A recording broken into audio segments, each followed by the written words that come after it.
कुछ तस्वीरें सामने आ रही हैं, वो हम दर्शकों को दिखा दें। नेपाल के दोती से भूकंप की तस्वीरें सामने आ रही हैं। नेपाल के दोती में नुकसान हुआ है, 6 लोगों की मौत हुई है। आपको बता दें 3:15 बजे देर रात नेपाल में भूकंप के एक बार फिर से दूसरा झटका महसूस किया गया था। करीब 2 बजे 6.6 तीव्रता वाला भूकंप आया था, जिसके बाद नुकसान की खबर आ रही है और धीरे धीरे वहां से अब तस्वीरें भी सामने आ रही हैं। आपको बता दें कि नेपाल की तरफ से जो आधिकारिक पुष्टि हुई है उसमें यह सामने आ रहा है कि रात 2 बजे आए भूकंप से नेपाल के दोती जिले में एक घर गिरने से 6 लोगों की मौत हो गई और दोती से ही ये तस्वीरें अब सामने आ रही हैं। नेपाल के राष्ट्रीय भूकंप केंद्र के मुताबिक देश के सुदूर पश्चिम क्षेत्र में पिछले 24 घंटों में 3 भूकंप के झटके दर्ज किए गए हैं।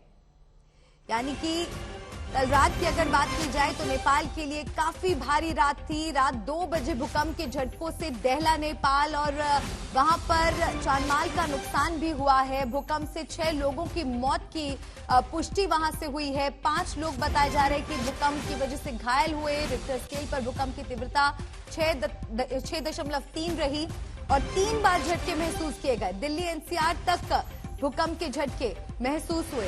साथ ही आपको एक और ये जानकारी भी दे दें कि 8 नवंबर की रात भी भूकंप आया था। अगर नेपाल की बात की जाए तो नेशनल सेंटर फॉर सिस्मोलॉजी के अनुसार 8 नवंबर की रात 9 बजे भी नेपाल में भूकंप आया था, जिसकी तीव्रता 4.9 रही। 8 नवंबर को ही दिन में करीब 12 बजे मिजोरम में भी भूकंप आया था, जिसकी तीव्रता 4.4 थी। और कल देर रात जिस तरह से 2 बजे भूकंप के झटके महसूस किए गए, भयावह मंजर देखने को मिला। लोग दहशत में रहे देर रात तक।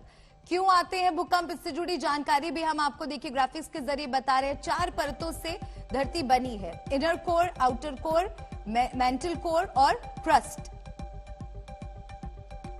ऊपरी परत लिस्टोस्फेयर कही जाती है।